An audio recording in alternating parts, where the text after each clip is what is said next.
Hello, welcome to my YouTube channel. मेरा नाम है तुषार श्रीवास्तव। आप लोग चैप्टर फर्स्ट पढ़ेंगे आज, इंडोक्राइन फार्माकोलॉजी।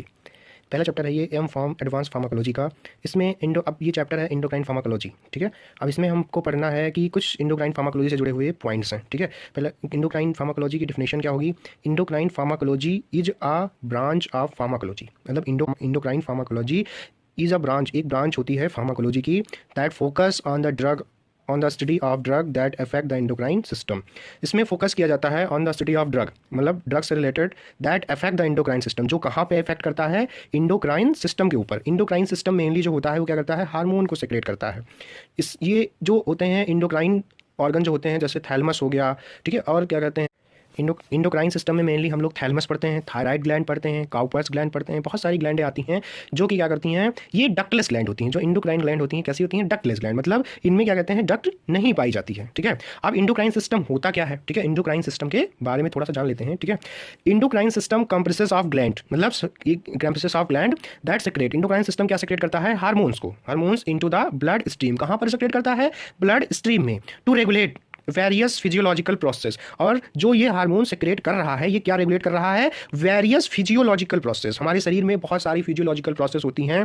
फिजियोलॉजिकल मतलब बॉडी के अंदर जो भी प्रोसेस हो रही हैं ऑर्गन से रिलेटेड। एक होता है एनाटॉमी, एनाटॉमी में हम लोग स्ट्रक्चरल फंक्शन पढ़ते हैं, लेकिन जो फिजियोलॉजिकल प्रोसेस होती हैं उनमें हम लोग बॉडी के ऑर्गन से रिलेटेड जो फंक्शन होते हैं उनका अध्ययन करते हैं। जैसे मेटाबॉलिज्म, मेटाबॉलिज्म में क्या होता है, एक होता है कैटाबॉलिज्म और एक होता है एनाबॉलिज्म। कैटाबॉलिज्म में क्या होता है, पदार्थ जो होते हैं उनका क्या होता है, ब्रेकेज होता है, मतलब वो टूट जाते हैं, मतलब उनको छोटे छोटे पार्ट में तोड़ा जाता है। और एनाबॉलिज्म में क्या होता है, ये क्या होती हैं, सिंथेसिस प्रोसेस होती हैं, जबकि जो कैटाबॉलिज्म होती है वो डिस्ट्रक्टिव प्रोसेस होती है, ठीक है। Growth come reproduction and stress response, मतलब इंडोक्राइन सिस्टम ग्लैंड का ऐसा एक समूह है जो डक्टलेस होता है और क्या करता है, सेक्रेट करता है किसको, हार्मोन को, वेरियस ब्लड स्ट्रीम में, जो रेगुलेट करते हैं हमारे शरीर के बहुत सारे रेगुलेटरी फंक्शन, जैसे मेटाबॉलिज्म हो गया, ग्रोथ हो गया, increase in the height and the body weight is called growth. Reproduction तीन टाइप का होता है। रिप्रोडक्शन में मेनली एसेक्सुअल रिप्रोडक्शन होता है, सेक्सुअल रिप्रोडक्शन होता है और वेजिटेटिव रिप्रोडक्शन होता है, ठीक है। ऑन स्ट्रेस रिस्पॉन्स, और ये क्या करता है, ये स्ट्रेस को भी मेंटेन करता है, मेलानिन सिंथेसिस को भी ये टारगेट करता है।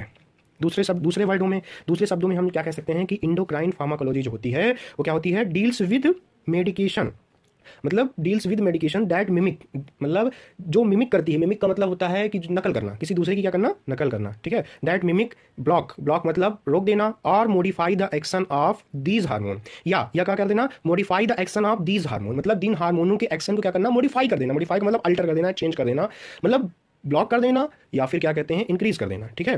These hormone to treat endocrine disorder और मॉडुलेट फिजियोलॉजिकल फंक्शन। क्या ट्रीटमेंट करते हैं, इंडोक्राइन डिसऑर्डर क्या होता है, जबकि हमारी बॉडी में किसी भी प्रकार की कोई एबनॉर्मेलिटी हो जाती है, या कोई भी हार्मोन्स या फिर क्या कहते हैं कोई भी एंजाइम का जो सेक्रेशन है या तो इंक्रीज हो जाए या तो डिक्रीज हो जाए, तो उसको हम लोग क्या कहेंगे, डिसऑर्डर, ठीक है। और टू मॉडुलेट फिजियोलॉजिकल फंक्शन, या कि किसके ट्रीटमेंट में किया जाता है, मॉडुलेट फिजियोलॉजिकल फंक्शन, मतलब फिजियोलॉजिकल फंक्शन जो हमारे हैं यहाँ पे आप लोगों ने देखा था, metabolism, growth, reproduction and stress response, इसको क्या करता है, ये मॉडुलेट करता है, मॉडुलेशन का काम करता है। Aspect of endocrine pharmacology, aspect का मतलब क्या होता है, की पॉइंट, ठीक है। इसके अंदर हम लोग इंडोक्राइन फार्माकोलॉजी के अंदर क्या क्या पढ़ते हैं, सबसे पहले हार्मोन, इसके अंदर क्या पढ़ेंगे हम लोग, हार्मोन एंड देयर रिसेप्टर, मतलब हार्मोन और वो कहाँ कहाँ पे बाइंड हो रहा है, मतलब किस रिसेप्टर के साथ कौन सा हार्मोन बाइंड हो रहा है। अगला पढ़ेंगे क्लास ऑफ ड्रग की कौन सी क्लास है, मतलब क्लास से ये डिफाइन, मतलब जो क्लासिफिकेशन किया जाता है ड्रग का इस बेसिस पे कि उसका फंक्शन क्या है, वो किस ऑर्गन पे इफेक्ट कर रही है, कौन सा हार्मोन सेक्रेट कर रही है और किस रिसेप्टर पे बाइंड हो रही है, ठीक है। अगला क्या है, थेरापेटिक एप्लीकेशन। थेरापेटिक एप्लीकेशन का मतलब ये होता है कि उसकी थेरापेटिक एफिशिएंसी याद करना, ठीक है, मतलब यूज है या बॉडी में कहां पे यूज है, उसका एप्लीकेशन, ठीक है। अगला क्या है, क्लिनिकल कंसिडरेशन। अब क्लिनिकल कंसिडरेशन में क्या होता है कि इसको क्लिनिकल पर्पज के लिए कहां पर, मतलब हार्मोन को किस तरह से क्लासीफाई किया गया है, ठीक है। जैसे जो इंडोक्राइन फार्माकोलॉजी है इसमें क्लिनिकली, जैसे कुछ ड्रग्स हैं जो क्लिनिकली एक्शन अपना दिखाती हैं ट्रीटमेंट के लिए, बहुत सारे हार्मोन्स थेरेपी हो गई, ठीक है, बहुत सारे ऐसे थेरेपी होती हैं जिनको क्लिनिकली हम लोग यूज करते हैं। अगला क्या है, रिसर्च एंड डेवलपमेंट, मतलब इंडोक्राइन फार्माकोलॉजी की ब्रांच को हम लोग किसमें यूज करेंगे, रिसर्च एंड डेवलपमेंट में, नए ड्रग के रिसर्च और उसके डेवलपमेंट में। थैंक यू, मिलते हैं अगले लेक्चर में, तब तक के लिए थैंक यू।